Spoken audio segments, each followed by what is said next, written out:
Vamos a ver, tenemos un capítulo hoy, que es un capítulo delicado, fundamentalmente porque hay gente que tiene una imaginación novelera tremenda y suele ver en la Biblia lo que no está en la Biblia. De manera que hoy nos encontramos con uno de esos hermosos capítulos.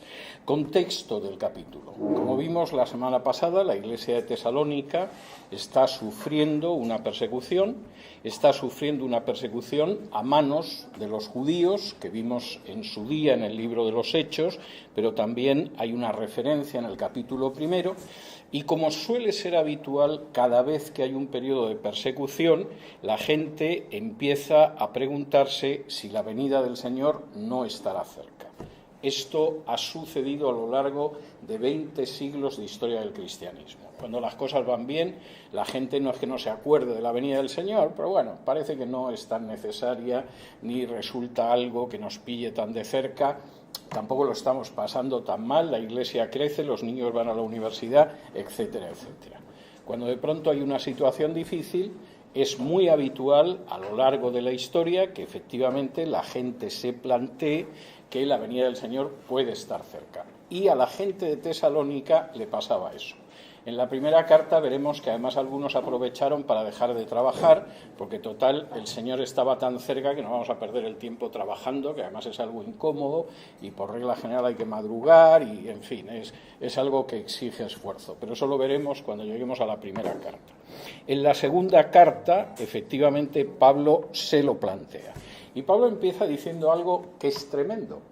Y es que la gente no se deje enloquecer por ello. Capítulo 2, versículos 1 y 2 dice: pero con respecto a la venida de nuestro Señor Jesucristo y nuestra reunión con Él, os rogamos, hermanos, que no os dejéis mover fácilmente de vuestro modo de pensar, ni os conturbéis ni por espíritu, ni por palabra, ni por carta como si fuera nuestra, en el sentido de que el día del Señor está cerca. La Reina Valera suele suavizar bastante algunas palabras y aquí donde traduce no os dejéis mover fácilmente, en realidad el término griego es muy fuerte.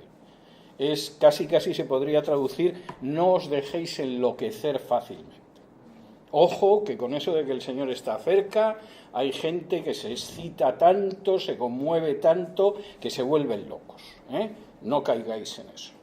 Y no os dejéis engañar en ese sentido, ni por palabra, ni porque alguien lo predique, ni por espíritu, porque supuestamente el espíritu se manifiesta en medio de la congregación diciéndolo, ni por una carta como si fuera nuestra.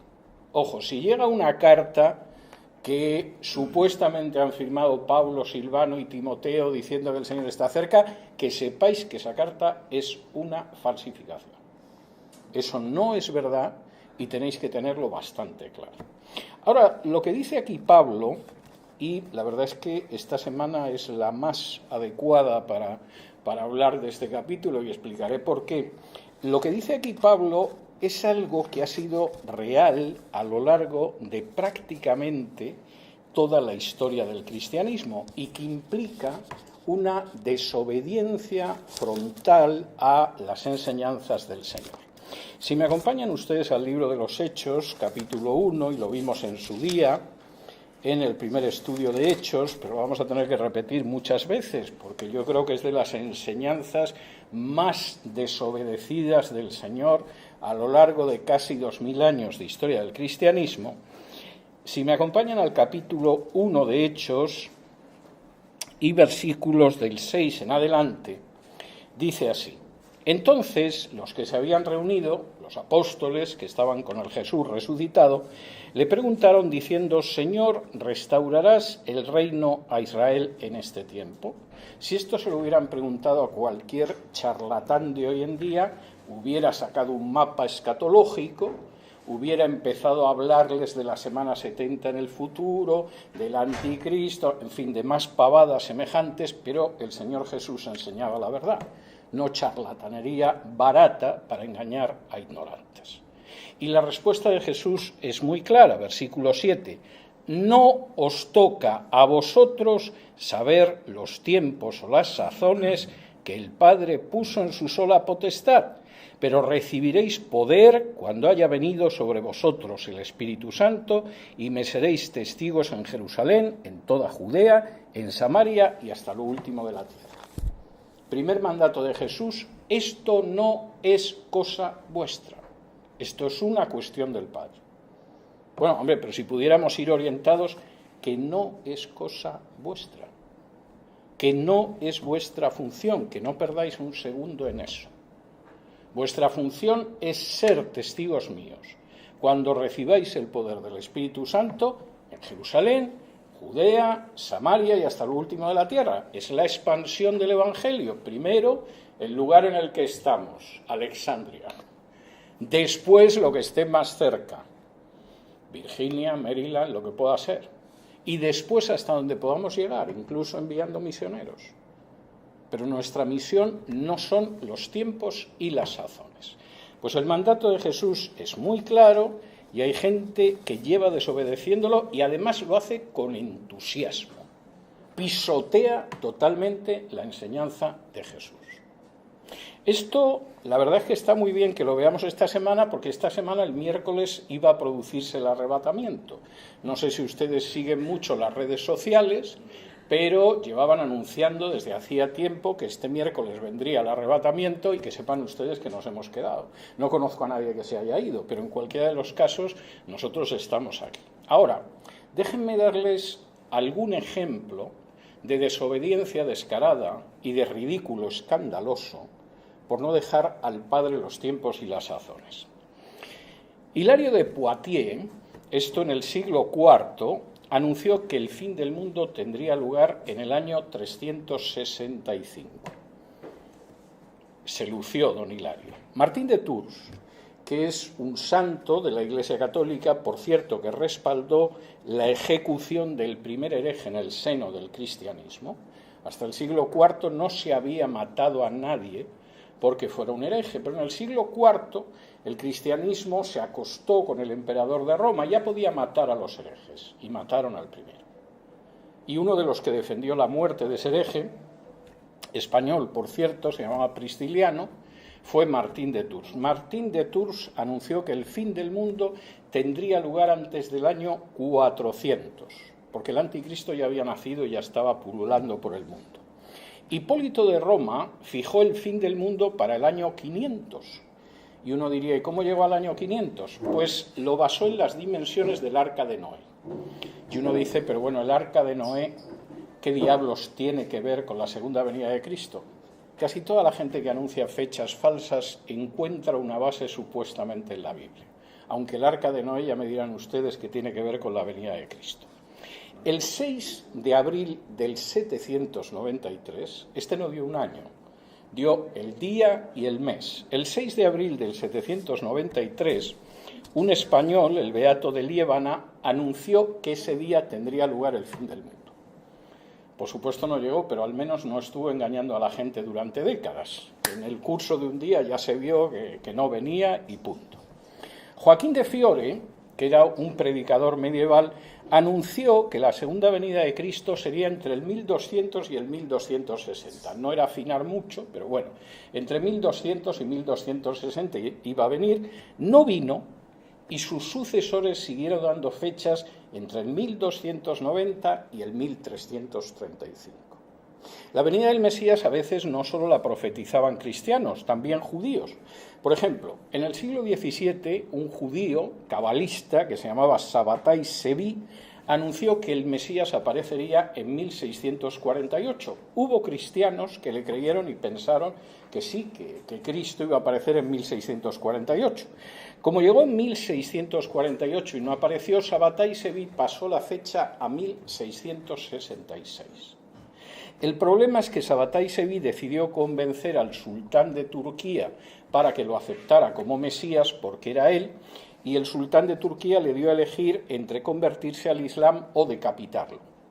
Y Sabbatai Sevi, seguramente de manera sensata, se convirtió al Islam. El cardenal Nicolás de Cusa predijo que el fin del mundo tendría lugar entre 1700 y 1734. Otro cardenal, Pierre d'Ailly, anunció no el fin del mundo, pero sí la llegada del anticristo para 1789. Vamos a acercarnos a un territorio más próximo al nuestro. El predicador adventista William Miller anunció que la venida de Cristo tendría lugar el 28 de abril de 1843, aquí en Estados Unidos. La base supuestamente era el libro de Daniel. El libro de Daniel es uno de los libros más maltratados por charlatanes escatológicos a lo largo de la historia. El 28 de abril, como ustedes pueden imaginarse, no vino Cristo. Y William Miller pasó la fecha al 31 de diciembre de 1843 y tampoco vino Cristo. De manera que la retrasó hasta el 21 de marzo de 1844. Y como ustedes imaginarán, Cristo tampoco volvió. Pero ese día, cuando los seguidores del adventista William Miller estaban hundidos, porque 3 fechas en menos de un año y que no se cumpla ninguna desmoraliza a cualquiera, mientras atravesaba un campo de maíz uno de sus seguidores, vio en el cielo como Cristo no venía a la tierra, pasaba de un lado del cielo al otro, en 1844. Ustedes dirán, esto es una estafa. Sí, pero los adventistas del séptimo día lo siguen enseñando todavía. En 1844, Cristo pasó al santuario. Y a ver quién dice que no, porque no lo hemos visto ninguno. No crean que lo del adventismo acabó ahí, porque claro, si tú puedes engañar a la gente dando 3 fechas del fin del mundo y todavía te siguen, y te siguen más, ¿a quién no se le ocurre pensar que es un negocio lucrativo? Y un personaje que se llamaba Charles Taze Russell se dedicó también a anunciar el fin del mundo. Lo anunció para 1874. También supuestamente basándose en Daniel. En 1874 Cristo no vino, de manera que lo anunció para 1914. Y tampoco vino. Lo pasó a 1918, pero para cuando no vino Cristo él se había muerto y sus sucesores serían conocidos como los Testigos de Jehová. En 1921, el sucesor de Charles Taze Russell, Joseph Rutherford, segundo presidente de la Sociedad Watchtower de los Testigos de Jehová, anunció que el fin del mundo sería en 1921. Incluso compró una bonita casa en San Diego, California, donde alojar a los patriarcas. Yo he estado en esa casa con mi hija, es una casa bonita, yo no sé si da para que entre tanto patriarca ahí dentro. Hace mucho que la Sociedad de los Testigos de Jehová la vendió, pero no hace falta que les diga que en 1921 no vino. Aunque los Testigos de Jehová, que rivalizan con los adventistas y los dispensacionalistas en anunciar fechas falsas del fin del mundo, todavía lo anunciaron para 1975. Por cierto, en aquel entonces yo era testigo de Jehová y llegó el 1975 y nos quedamos con un palmo de narices. Para 1936 lo anunció Herbert Armstrong, el fundador de la Iglesia Universal de Dios. Para 1962 la divina Jean Dixon. Para 1967, Jim Jones, el fundador del Templo del Pueblo. Para 1974, David Byrne, el fundador de los Niños de Dios. Para 1977, William Branham, que ahora mismo es un predicador que casi nadie conoce, pero que fue tremendamente célebre en este país prácticamente desde los años 40 hasta los años 70. En 1976, Pat Robertson, un televangelista muy conocido que en su día quiso presentarse a la presidencia de Estados Unidos por el Partido Republicano, anunció que la segunda venida de Cristo sería en 1982. Por supuesto, Cristo no vino en 1982 y la fecha la pasó al 2007, donde Cristo tampoco vino. No solo eso, Edgar Weissman, que escribió un libro maravilloso que se titulaba ¿Tendrá lugar ¿Por qué el arrebatamiento no tendría lugar en 1988? Por supuesto, lo anunció para 1988. No hace falta que les diga que no hubo arrebatamiento en 1988. Y entonces lo pasó al 30 de septiembre de 1989, donde, como ustedes se pueden imaginar, tampoco se produjo ningún arrebatamiento. Entre medias había aparecido otro falso Mesías judío, Los judíos prácticamente no hay una generación en que no les aparezca un Mesías. Por supuesto, ninguno es verdadero y no lo van a encontrar porque el verdadero Mesías vino hace siglos. En este caso era Menachem Mendel Schneerson, que supuestamente se iba a proclamar Mesías el 9 de septiembre del 91, pero finalmente decidió que era mejor que pensaran que era el Mesías y no proclamarse del todo. Hizo bien, porque murió 3 años después, en 1994. Pero el grupo que él creó, los Chabad Lubavitch, tienen una influencia extraordinaria en la política de este país, en la política de Israel y ahora, gracias a Javier Milei, en la política de Argentina. Es algo verdaderamente magnífico. Harold Camping, otro de estos predicadores dispensacionalistas, anunció el arrebatamiento para el 6 de septiembre de 1994. Después lo pasó al 29 de septiembre de 1994, luego al 2 de octubre de 1995, el 31 de marzo de 1995 y finalmente al 2011. No hace falta que les diga que no acertó nunca. Todavía peor fue cuando el dispensacionalista y sionista Hal Lindsey, autor de un libro muy popular pero absolutamente ridículo que se llama La agonía del gran planeta Tierra, nos anunció que en los años 80 iba a ser el arrebatamiento. Yo era una persona que se había convertido al Señor apenas hacía unos meses, cuando el anciano que me bautizó en mi iglesia en una exposición habló del libro de Lindsey y dijo: no merece la pena. Los textos de la Biblia están cogidos por los pelos, dice unos disparates tremendos. Y yo me acerqué a él y le pedí que me prestara el libro y me lo prestó. Encantado de prestármelo. Cuando lo leí vi que había sido muy caritativo a la hora de hablar de este charlatán, al que algunos definen como una persona que no ha acertado una sola profecía en 50 años y pretende hacernos creer que ha acertado todas. Pero si quieren ver todos los disparates que habitualmente se cuentan sobre el fin del mundo, el arrebatamiento, están en Hal Lindsey. Aunque han pasado 50 años y el arrebatamiento que él anunció para los 80 no se ha producido.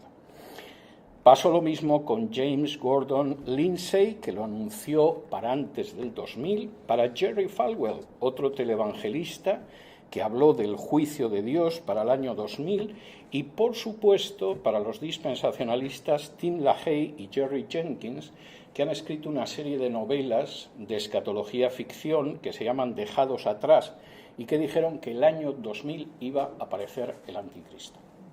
A medida que se iba acercando el año 2000, fueron cambiando de opinión y, por supuesto, no hace falta que les diga que no apareció en el año 2000. Ya en el colmo, y por citarles los dos últimos casos, que son muy divertidos o muy para echarse a llorar, el dispensacionalista y ultrasionista John Hagee, que pastorea una mega iglesia en Texas, en el año 2014 y 2015 nos aseguró que iba a venir el arrebatamiento. ¿Por qué? Porque había lunas de sangre. Y cualquiera que haya leído la Biblia diría: ¿qué tiene que ver el arrebatamiento con que haya un fenómeno que son las lunas de sangre? La luna se pone roja. No tiene absolutamente nada que ver, pero si eres un ignorante, te lo crees. Y efectivamente, entre el 2014 y el 2015, John Hagee lo dijo. Por cierto, a esas alturas ya decía que los judíos no tenían que creer en Jesús para salvarse, porque Dios tiene un pacto con todo el mundo y otro pacto con los judíos. Y todos los pueblos tienen que creer en Jesús para salvarse, pero a los judíos no les hace falta. Esto es una herejía gravísima. Lo del ridículo de las lunas de sangre, que repitió mucha gente y sigue estando en Internet, pues evidentemente lo pueden ver tranquilamente. Ha habido otros anuncios peores, por ejemplo, la gente como Gille Ávila, y no solo Gille Ávila, que habían decidido que el arrebatamiento se iba a producir a una generación de la fundación del Estado de Israel. Esto es un disparate, no está en ningún sitio en la Biblia. Y además calcularon la generación como 70 u 80 años, lo cual es antibíblico, porque la Biblia las generaciones siempre las marca por 40 años. De manera que tomando 1948, que es la fecha de la fundación del Estado moderno de Israel, y sumándole 70 años, y quitándole 7 de la última semana de Daniel, pues supuestamente muy a principios de este siglo tendría que haberse producido el arrebatamiento. No se ha producido. Y entonces dijeron, bueno, pero como el Salmo dice que puede ser 70, 80 años, añadámosle 10 años más. Y 10 años después volvieron a hacer el ridículo. Por supuesto, la gente sigue siguiendo a estas personas. Es algo que me deja absolutamente sorprendido, porque si alguien me vendiera a mí una aspiradora, un molinillo de café o un televisor averiado, no sería yo quien les volviera a comprar un electrodoméstico. Pero parece que hay gente en ese sentido muy buena. El último anuncio, verdaderamente maravilloso, ha sido esta semana que el miércoles iba a venir el arrebatamiento, pero parece que como en tantas ocasiones a lo largo de 1500 años, 1600 años, también se equivocaron. Aunque estoy convencido de que hay millares de ignorantes, ingenuos, quizá estúpidos simplemente, que seguirán siguiendo a los que dijeron que el miércoles de esta semana iba a venir el arrebatamiento. No tengo nada más que ver otros casos. Y por caridad no voy a mencionar más. Por caridad hacia los charlatanes y hacia ustedes, que tampoco tienen por qué estar escuchando toda la cantidad de pánfilos, necios y charlatanes que han ido anunciando de manera fallida el arrebatamiento y la segunda venida.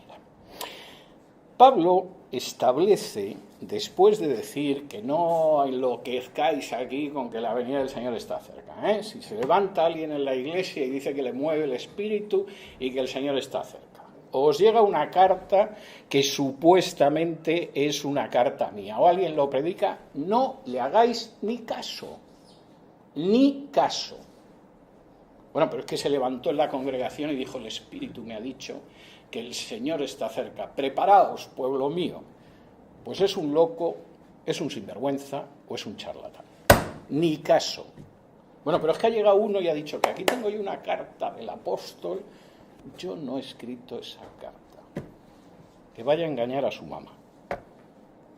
Y Pablo dice, hay dos cosas que se van a producir antes de la segunda venida.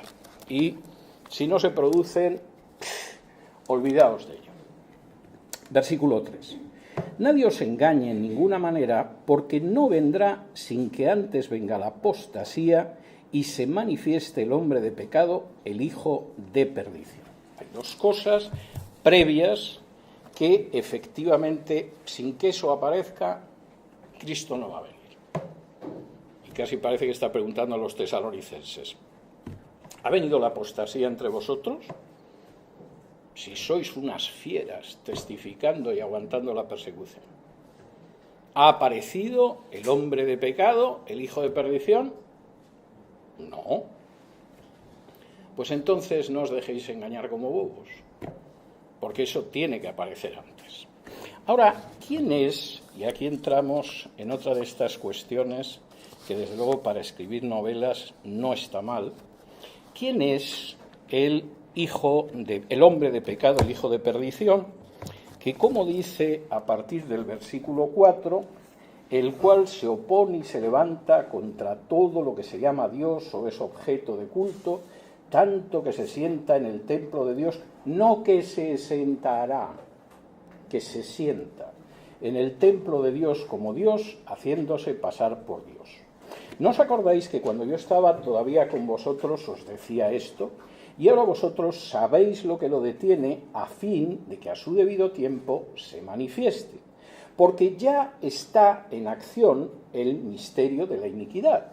Solo que hay quien al presente lo detiene hasta que él, a su vez, sea quitado de en medio. Y entonces se manifestará aquel inicuo a quien el Señor matará con el espíritu de su boca y destruirá con el resplandor de su venida. Inicuo cuyo advenimiento es por obra de Satanás, con gran poder y señales y prodigios mentirosos, y con todo engaño de iniquidad para los que se pierden, por cuanto no recibieron el amor de la verdad para ser salvos. Por esto, Dios les envía un poder engañoso para que crean la mentira, a fin de que sean condenados todos los que no creyeron a la verdad, sino que se complacieron en la injusticia. ¿Quién es el hombre de pecado, el hijo de perdición? Desde el siglo XIX, no antes, desde el siglo XIX, se ha extendido la interpretación de que el hombre de pecado, el hijo de perdición, es el anticristo, entendiendo como el anticristo a una especie de dictador de alcance planetario que aparecerá inmediatamente antes de la segunda venida. Esta es una interpretación muy popular. El problema es que históricamente es muy reciente y sobre todo encaja muy mal con lo que ha creído el cristianismo a lo largo de los siglos. Voy a intentar explicar por qué esa interpretación es complicada. Primero, en el Nuevo Testamento solo se habla 3 veces del anticristo y las vamos a ver. Ninguna de ellas es un dictador de alcance universal que va a venir en el futuro, ni una sola. Y no aparece nada más que 3 veces. Y las 3 veces lo utiliza Juan. Vamos a verlas. Vamos a ir a Primera de Juan, capítulo 2.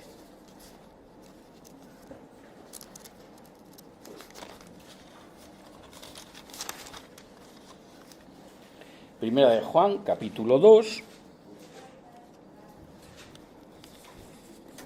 Y versículos del 18 en adelante dice así: hijitos, ya es el último tiempo. ¿El último tiempo ya era en el siglo I? ¿No se supone que es en algún momento, milenios más tarde, justo antes de la segunda venida de Cristo? Bueno, lo que hemos visto en Hechos y en otros pasajes de la Biblia es que el último tiempo, los últimos tiempos, es el periodo de la historia que va de Cristo hasta su segunda venida. Y efectivamente Juan podía decir que el siglo I era el último tiempo porque es ese periodo de la historia, pero esto no encaja con la escatología ficción que generalmente se enseña. Y dice así: hijitos, ya es el último tiempo y según vosotros oísteis que el anticristo viene, así ahora han surgido muchos anticristos.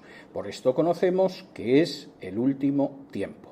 Salieron de nosotros, pero no eran de nosotros, porque si hubiesen sido de nosotros, habrían permanecido con nosotros, pero salieron para que se manifestase que no todos son de nosotros.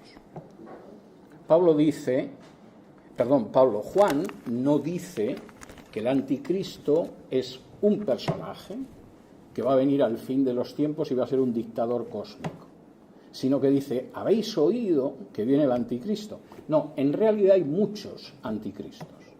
¿Y quiénes son los anticristos? Aquellos que enseñan una doctrina falsa y que salieron de nosotros, teóricamente eran cristianos, pero salieron porque en realidad no eran de nosotros.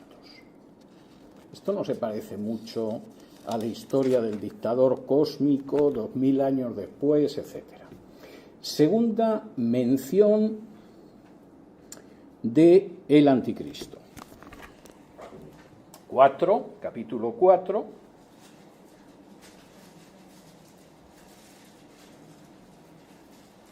Y fíjense, porque de nuevo la afirmación es curiosa. Capítulo 4, versículos del 1 en adelante. Amados, no creáis a todo espíritu, sino probad los espíritus si son de Dios, porque muchos falsos profetas han salido por el mundo. En esto conoced el Espíritu de Dios. Todo espíritu que confiesa que Jesucristo ha venido en carne es de Dios.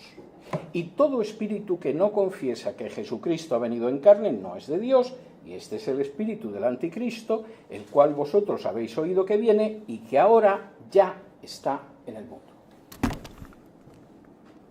Es algo verdaderamente curioso, porque no parece que aquí la referencia sea tampoco a un dictador universal que va a aparecer dentro de 2000 años. Segunda de Juan. Y versículo 7.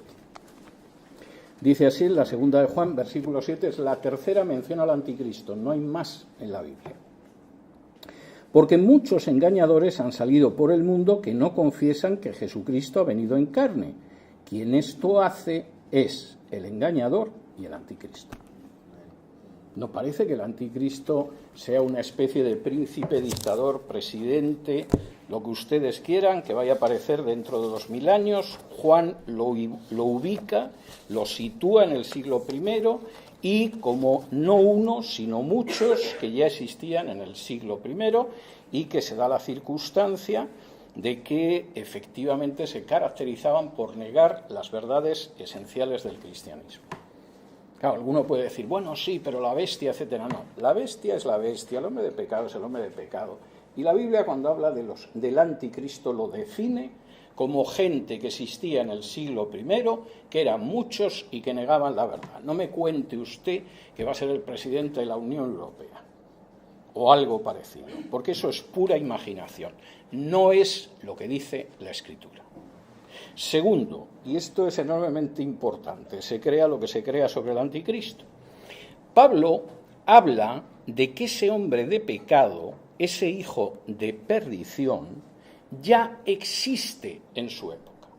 Y esto es algo verdaderamente tremendo. Dice en el 2.6, no os acordáis, 2.5 de Segunda de Tesalonicenses. ¿No os acordáis que cuando yo estaba todavía con vosotros os decía esto?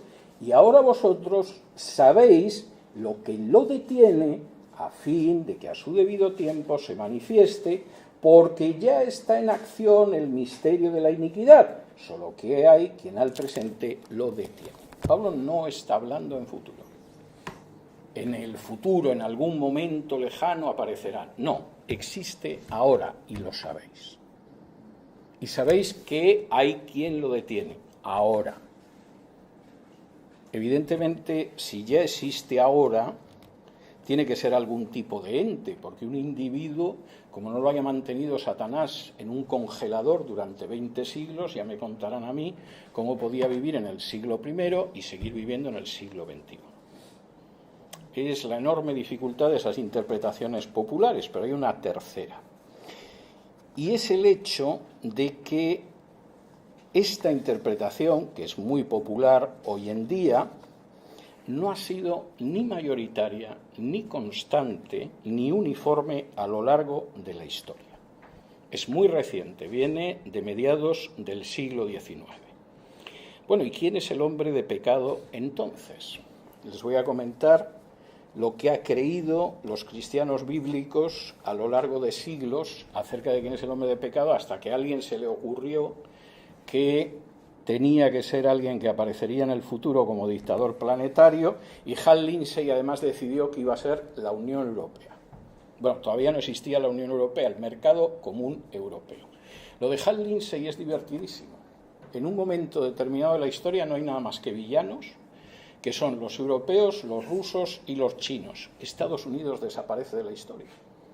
No sabemos si es que todo Estados Unidos es arrebatado o qué, pero es curiosa la expresión. O sea, los malos son fundamentalmente europeos, chinos y rusos, y luego además los africanos y los árabes.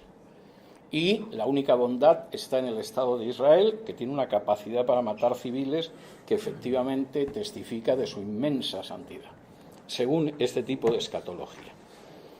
¿Qué es lo que han pensado a lo largo de la mayor parte de la historia los creyentes bíblicos que era el hombre de pecado, el hijo de la perdición, que ya existía en la época de Pablo, pero que se veía contenido y en algún momento se iba a manifestar con prodigios? Bueno, de entrada, capítulo 2 y versículo 4, cuando aquí traduce: el cual se opone y se levanta contra todo lo que se llama Dios o es objeto de culto, tanto que se sienta en el templo de Dios como Dios, haciéndose pasar por Dios. Lo que aquí se traduce como haciéndose pasar, en realidad habría que traducir como acreditándose. Es decir, es un personaje, una institución, que lejos de recibir la acreditación de Dios, como la recibió Jesús el Mesías en el bautismo, en que Dios, y el Nuevo Testamento griego utiliza este verbo, en que el Padre acreditó a Jesús como su Hijo ante todos, este es un personaje que se acredita a sí mismo. Dios no lo acredita, Él se acredita. Es un personaje que usurpa, además, tratamientos y funciones que solo le corresponden a Dios. Y quien, a fin de cuentas, han interpretado durante siglos los cristianos bíblicos que es este hombre de pecado y este hijo de perdición. El papado. ¿Y por qué el papado? Bueno, fíjense ustedes, porque esto es algo que no es tan difícil de ver. Por supuesto, el papado implica una apostasía de la enseñanza del cristianismo del Nuevo Testamento, pero además es que durante la Edad Media los reformadores vieron, los movimientos de reforma bíblica, como los valdenses, vieron que el hombre de pecado era el papado. La reforma del siglo XVI lo identificó igual, por varias razones. Porque el hombre de pecado, el hijo de la perdición, sustituye a Dios y se acredita a sí mismo como si fuera Dios. Y el Papa hace eso. Si ustedes salen a la calle y se encuentran con un católico y le preguntan quién es la cabeza de la Iglesia Católica, ¿quién les diría que es? El Papa. Pero ¿quién es la cabeza de la Iglesia en la Biblia? Cristo. Luego hay alguien que ha decidido que o la Iglesia tiene dos cabezas o ha sustituido a la verdadera cabeza. Se acredita a sí mismo sustituyendo a Dios. Si ustedes salieran a la calle y le preguntaran a algún católico quién es el sumo pontífice, ¿quién les diría que es? El Papa. Pero ¿quién dice, por ejemplo, la carta a los hebreos que es el sumo sacerdote y no hay otro, a diferencia de lo que pasaba en el Antiguo Pacto? Cristo. Luego el Papa, de nuevo, vuelve a sustituir a Cristo. Si ustedes salen y le preguntan a un católico en la calle quién es la roca sobre la que se levanta la Iglesia, ¿quién les diría que es? Pedro y luego sus sucesores en Roma, los papas. Pero ¿quién es la roca sobre la que se levanta la Iglesia según el propio Pedro en el libro de los Hechos? Cristo. Y ahora una más. Si a ustedes les preguntaran, esta vez a ustedes, ¿quién es el único nombre bajo el cielo dado a los hombres por el que podemos ser salvos? ¿Quién dirían que es? Jesucristo. Bien, el Papa Bonifacio VIII, de acuerdo a la bula Unam Sanctam del año 1302, definió como dogma de fe que nadie puede salvarse si no se somete al Papa. De manera que cuando los valientes valdenses, o los valientes anabautistas, o los valientes reformados, decían que el Papa era el hombre de perdición, el hijo de perdición, el hombre de pecado, seguramente no se equivocaban. Porque es la única institución cuya cabeza efectivamente se ha ido manteniendo siglo tras siglo, afirmando de sí misma, acreditándose a sí misma, con cosas que solo le corresponden a Cristo. Pero en el mundo en el que vivimos tan ecuménico y donde a fin de cuentas los católicos no son tan distintos, son una denominación, mejor creer que va a aparecer un dictador en Europa en algún momento, en Bruselas, en fin. En Europa aparece gente repugnante a lo largo de la historia y por supuesto ahora, pero toda esta fábula que cuenta el dispensacionalismo y la escatología ficción es discutible. Bueno, ¿y quién impide que apareciera ese personaje? ¿Quién es el katéjon, que es la palabra en griego, que ahora impide? No dice, bueno, cuando aparezca en el futuro va a haber alguien que lo impida. No, ya existe y ahora está impidiendo que aparezca. No. Porque el Espíritu Santo sigue con nosotros y va a seguir. Y el Papa ha aparecido con Espíritu Santo y todo. Es más, los que pretenden que en un momento determinado va a desaparecer el Espíritu Santo y va a venir la gran tribulación, tendrán que explicarnos cómo la gente se va a dedicar a predicar el Evangelio durante esa gran tribulación sin el Espíritu Santo. Sería la primera vez a lo largo de la historia, es un disparate. El Imperio Romano. ¿Por qué el Imperio Romano? Vamos a ver. Primero, Pablo se guarda mucho de decir quién es el katéjon, quién es el que impide que se manifieste. ¿Por qué? Acuérdense la semana pasada. Los emperadores romanos habían prohibido bajo pena de muerte que se formularan profecías sobre el imperio. Aquí no podemos permitir, empezó Octavio, siguió Tiberio, el resto de los emperadores, que de pronto alguien aparezca y diga que el imperio romano va a desaparecer. El imperio romano no va a desaparecer nunca. Y como se te ocurre mencionarlo, te matamos. Si eres ciudadano romano, te cortamos la cabeza. Si no eres ciudadano romano, te crucificamos y se acabó. El imperio va a ser eterno. Pablo no podía poner en una carta que había algo que lo contenía, pero que habría un momento en que no lo contendría porque iba a desaparecer. Y decir que era el imperio. Y que la carta cayera y ejecutaran a todos. De manera que dice, vosotros sabéis quién es. Como, de hecho, la gente que nos reunimos aquí sabe perfectamente lo que yo pienso sobre infinidad de cosas. No hay nada que yo diga aquí que no pueda poner por escrito, pero supongamos que hubiera alguna que fuera peligrosa, no la pondría por escrito, aunque podría comentarla a mis hermanos. Y Pablo dice, efectivamente va a desaparecer y entonces esto se va a manifestar. ¿Cuándo se manifiesta de manera salvaje y creciente el papado? Cuando desaparece el Imperio Romano.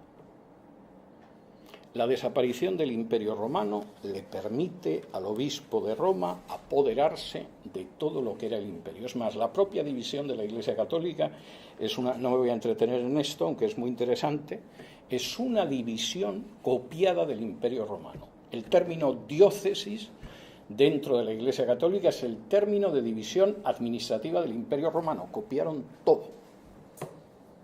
Y Pablo dice, cuando desaparezca el catejón, esto va a aparecer. ¿Y cómo va a aparecer? ¡Oh! Esto es tremendamente interesante, cómo va a aparecer, porque dice lo siguiente. Dice, versículo 7, ya está en acción el misterio de la iniquidad. Esto no es para dentro de 2000 años, ya está en acción. Solo que hay quien al presente lo detiene hasta que él, a su vez, sea quitado de en medio. Y entonces se manifestará aquel inicuo a quien el Señor matará con el espíritu de su boca y destruirá con el resplandor de su venida. Inicuo, cuyo advenimiento es por obra de Satanás, con gran poder y señales y prodigios mentirosos y con todo engaño de iniquidad para los que se pierden, por cuanto no recibieron el amor de la verdad para ser salvos. ¿Cómo se va a manifestar ese sistema? Con poder, señales y prodigios mentirosos. ¿Ustedes creen realmente que la gente que va a la Virgen de Lourdes se cura? ¿O son prodigios mentirosos? ¿Ustedes creen que los que pretenden que la Virgen de Fátima los ha sanado, se han sanado o ahí lo que tenemos son señales y prodigios mentirosos? Y eso ha sido a lo largo de más de 1500 años de historia y, por supuesto, con gran poder. El poder de la Iglesia Católica se ha reducido mucho en las últimas décadas, pero durante siglos han enviado a la hoguera a quien querían, han torturado a quien le parecía y han obligado a los verdaderos creyentes bíblicos a esconderse si querían salvar la vida. Y como dice el versículo 10, esto lo han hecho con todo engaño de iniquidad. Pero ojo, el engaño de iniquidad ha funcionado para los que se pierden por cuanto no recibieron el amor de la verdad para ser salvos.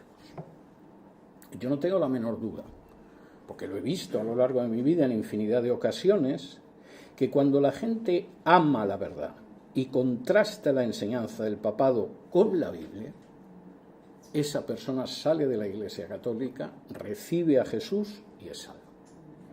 He visto gente, por ejemplo, en un momento determinado en Hispanoamérica, era muy divertido, que en algún momento empezó a interesarse por la Biblia en la renovación carismática católica, pero en el momento en el que empezó a estudiar la Biblia con un poco de profundidad se marchó de la Iglesia Católica.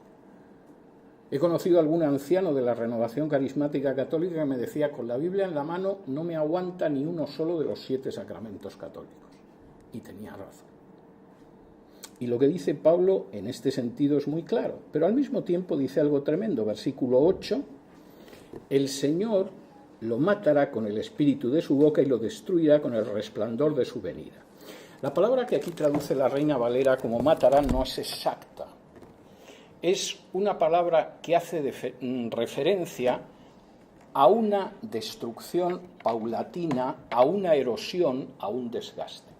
Es como cuando el agua da con la roca y va haciendo un agujero en la roca poco a poco hasta que la roca se convierte en polvo. Es igual que la idea del viento que choca contra un muro o contra una columna y puede tardar mucho, pero va erosionándola hasta que acaba con ella. Y la palabra de su boca, claro, estos que son imaginativos y hablan del espíritu de su boca, pues piensan que en un momento determinado Jesús se le aparece al dictador planetario, lanza así fuego de su boca como si fuera un dragón y lo reduce a cenizas. Pero no es eso lo que está diciendo. Lo que está diciendo es que ese hombre de pecado y ese hijo de perdición va a ir perdiendo constantemente su poder frente al espíritu de la boca de Dios, que es la palabra de Dios. Y es verdad que donde la palabra de Dios ha entrado, el retroceso de la Iglesia Católica ha sido espectacular. No hay nada más que mirar Hispanoamérica en las últimas décadas. Y de ahí la insistencia en perseguir la palabra de Dios. El espíritu de la boca del Señor, la palabra de Dios, tiene un efecto corrosivo sobre el hombre de pecado y sobre el hijo de perdición. Seguirá existiendo cuando venga Cristo. Pero la venida de Cristo, como dice aquí, será el final, porque entonces se producirá la destrucción absoluta con el simple resplandor de su mentira.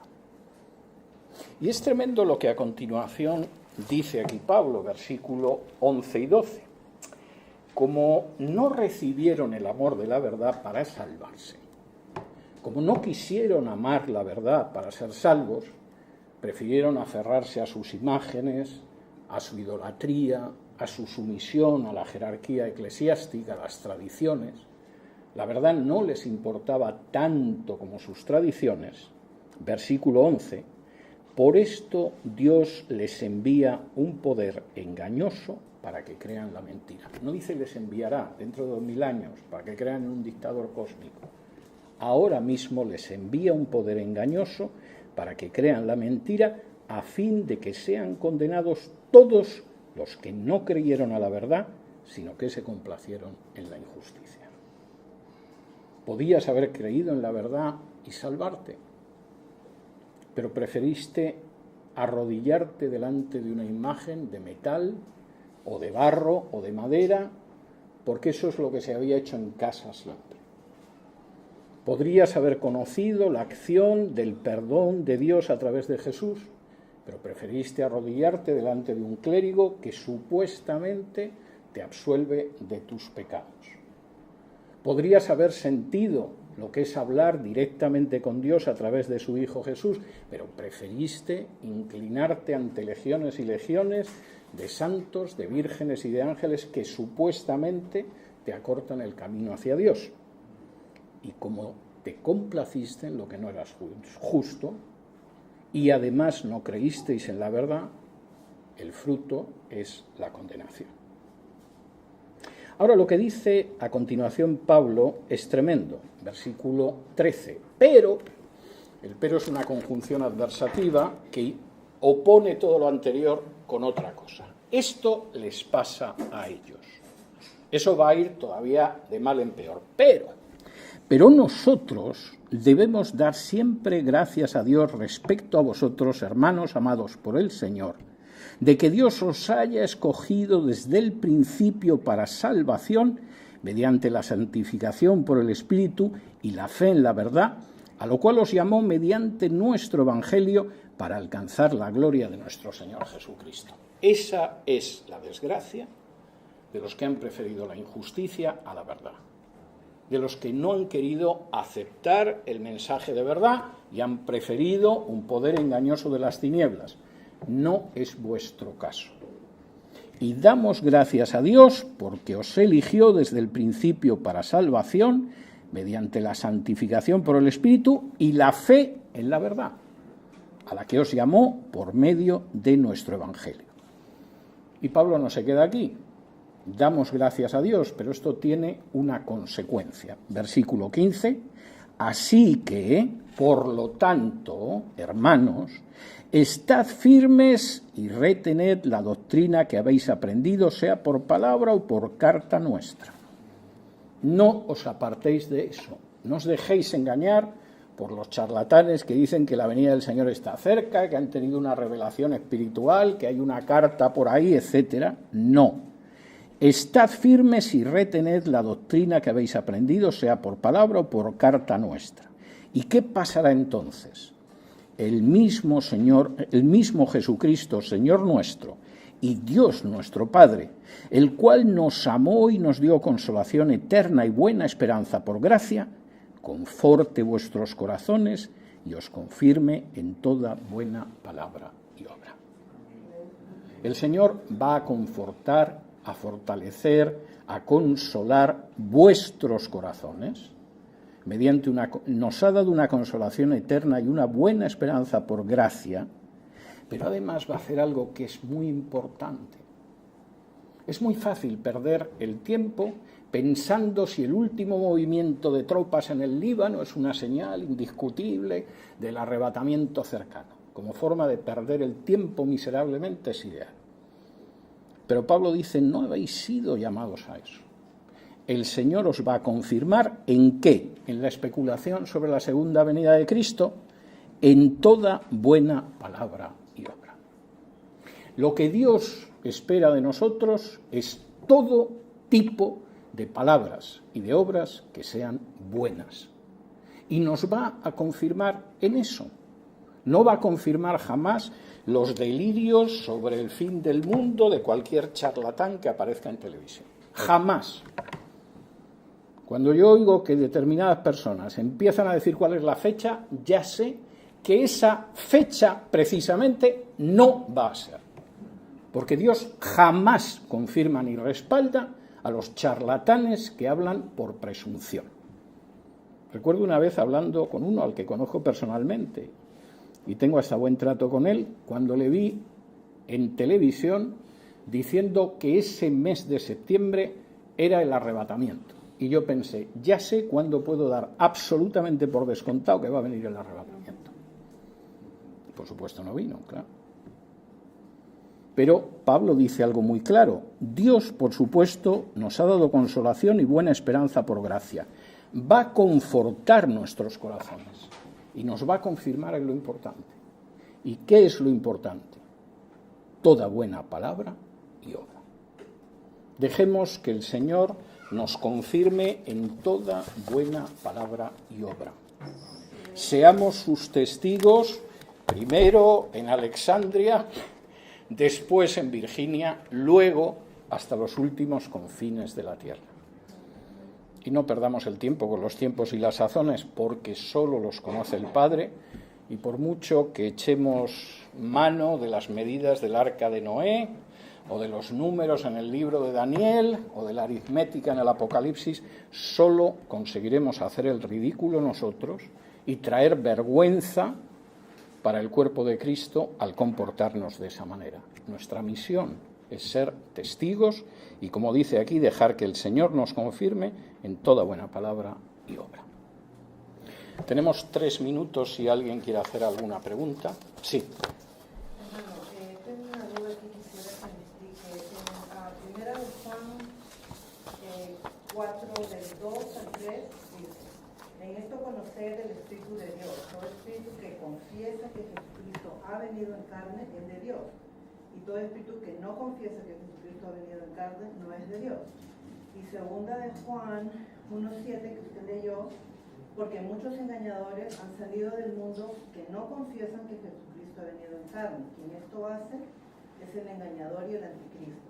Yo personalmente conocí gente musulmana. Sí. Ellos creen que Jesucristo vino en carne, Sí. igual que un profeta. Entonces, ¿me podría explicar a qué se refiere el espíritu que confiesa que Jesucristo ha venido en carne? ¿Que ha venido en carne como hombre? ¿O que Jesucristo es Dios? Bueno, vamos a ver, el hecho de que alguien no sea un anticristo no quiere decir que su enseñanza sea verdadera. Es decir, Vamos a ver, ¿qué es lo que define claramente el ser un anticristo? No el anticristo, sino un anticristo en las cartas de Juan, que son los únicos libros del Nuevo Testamento donde aparece la palabra. El hecho de negar la realidad de Jesús el Mesías, en cualquiera de sus aspectos. Es decir, negar que efectivamente viniera en carne, como negaban algunas herejías de los primeros siglos, que decían que el cuerpo de Jesús era meramente aparente. Negar que Jesús era el Mesías, porque de ahí la insistencia en Jesucristo, es decir, Jesús como Mesías. La negación de doctrinas esenciales del cristianismo marca a esa persona como un anticristo. Ahora, uno puede no ser un anticristo y su enseñanza ser falsa. Es decir, y el caso del Islam es muy claro. El Islam cree que Jesús, por supuesto, vino en carne, y cree que Jesús es el Mesías, e incluso cree que Jesús es el Verbo de Dios, porque no tienen ni idea de lo que es el Verbo de Dios, como aparece en Juan 1. Seguramente no se puede calificar como anticristos a los musulmanes, pero es evidente que su teología es una teología antibíblica. Y este es el elemento. El elemento de anticristo es más grave, si se quiere, porque es gente que puede presentarse como cristiano. Y de ahí la referencia de Juan. Han surgido ya y salieron de entre nosotros porque no eran de nosotros. Han podido estar un tiempo dentro, pueden dar una apariencia de ser, incluso ahora los podemos ver y lo podemos creer, pero en realidad son anticristos. Y ahí hay un elemento que está muy relacionado con el hecho de que por lo menos tengan la apariencia de ser cristianos, que es algo que en el caso de los musulmanes no se da, aunque su teología sea penosa, porque además no pretenden ser cristianos, pretenden ser una superación incluso de la predicación de Cristo. La pregunta se dirigía más que nada, hermano, a es mi deseo saber qué significa confesar que Jesucristo ha venido en carne, puntualmente. Bien, la idea de que Jesucristo ha venido en carne implica afirmar la encarnación, pero la encarnación tiene sentido sobre la base de que había un ser que es el que ha venido en carne. Es decir, quien se ha encarnado no es nada más que el mismo Dios. Si me acompañas a Juan capítulo 1, es decir, no tiene ningún sentido decir que yo he venido en carne porque yo no existía antes y solo ha habido un ser a lo largo de la historia que ha venido en carne en un momento determinado porque existía antes. Si vamos al Evangelio de Juan, que está escrito precisamente por el mismo autor de las cartas de Juan, dice así en Juan capítulo 1 y versículo 1, dice: en el principio era el Verbo, y el Verbo era con Dios, y el Verbo era Dios. Bien, en el versículo 14 dice así: y aquel Verbo fue hecho carne y habitó entre nosotros, y vimos su gloria, gloria como del unigénito del Padre, lleno de gracia y de verdad. Esto solo se ha producido con Cristo. Ninguno de nosotros existía antes y en un momento determinado se hizo carne. Nosotros en un momento determinado fuimos concebidos por nuestra madre y en un momento determinado nacimos, pero no veníamos de ningún sitio.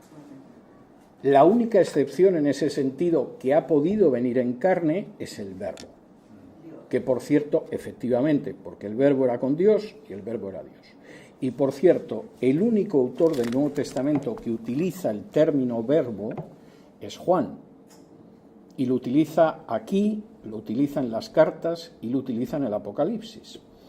El término Verbo, voy a acabar con esto porque me conozco y puedo extenderme mucho. El término Verbo, lo que aquí se traduce verbo, en griego es logos, es la traducción al griego de la palabra aramea menra. La palabra aramea menra es la palabra para designar a Jehová en los Targumín en arameo. Voy a intentar explicar esto de manera muy sencilla y muy rápida. En la época de Jesús había ya mucha gente que no conocía el hebreo. El hebreo era una lengua para utilizar en el culto, en la sinagoga, pero igual que la gente que ha conocido la misa en latín en su día, pues había gente que entendía la misa en latín y la mayoría de la gente no la entendía, repetía las fórmulas en latín, pero no lo entendía, antes del Vaticano II. Eso pasaba igual en la época de Jesús. Entonces, para poder explicar los textos en hebreo, que para la mayoría de la gente eran incomprensibles, se utilizaba una traducción al arameo, que era la lengua normal de los judíos, desde el texto hebreo. Esa traducción se llama Targum, plural Targumín. En los Targum, el tetragramaton, es decir, las 4 letras que expresan el nombre de Dios, que en unas Biblias como la Reina Valera se transcribe como Jehová, en Biblias católicas como Yahvé, ocasionalmente, se sustituía el tetragramaton por la palabra Menra. Es decir, el nombre de Dios, Jehová o Yahvé, era demasiado sagrado, pensaban, para pronunciarlo, y entonces, en vez de decir, pues por ejemplo, voz que clama en el desierto, preparad el camino a Jehová nuestro Dios, Isaías 40, versículos del 1 al 3, decía voz que clama en el desierto, preparad el camino a Menra nuestro Dios. Igual que en muchas Biblias, sobre todo en inglés, en vez de venir Jehová, pone el Señor. Ellos lo sustituían por Menra. Esa palabra la toma Juan al inicio de su Evangelio. Y cualquiera que lo leyera en griego se daba cuenta de lo que estaba hablando. En el principio existía la Menra. Y la Menra estaba con Dios. Y la Menra, claro que era Dios. Era Jehová. Y esa Menra se hizo carne y habitó entre nosotros. Y el término para habitar no es habitar o vivir. El término es levantó su tienda de campaña entre nosotros. Es decir, realmente la traducción buena sería acampó entre nosotros. Y Juan dice, si alguien no cree esto, es un anticristo. Y además es gente que ha salido entre nosotros. Pensábamos que eran de nosotros, pero se ha visto que no eran de nosotros. Esto no se parece mucho a un dictador en Bruselas, yo lo sé, quizá es menos entretenido, pero vamos a ver, acostumbrémonos a ver en la Biblia lo que está en la Biblia. O sea, lamentablemente, y los que hemos pasado por alguna secta lo sabemos, cualquier secta te coge un versículo de aquí, otro versículo de allá, otro que no tiene nada que ver por acá, y te monta todo un esquema escatológico. Los que han estado en los adventistas o en los testigos de Jehová lo saben. ¿Verdad que sí, Giovanni? Y aparentemente ese esquema es coherente y te citan versículos de la Biblia, pero es totalmente falso, no es lo que dice la Biblia. Y tenemos que ver lo que dice el texto de la Biblia, no lo que dice el personaje que aparece en YouTube dándonos la fecha del arrebatamiento. Y que después, aunque haga el ridículo, lo siguen viendo en YouTube. Primera de Juan 4:3, para cerrar. Todo Sí, tenemos que no confiese que Jesucristo ha venido en carne, no es de Dios. Es obvio, es obvio. Nos vamos a tener que quedar aquí. Yo sé que está la cosa muy entretenida, pero Dios mediante nos volvemos a encontrar la semana que viene.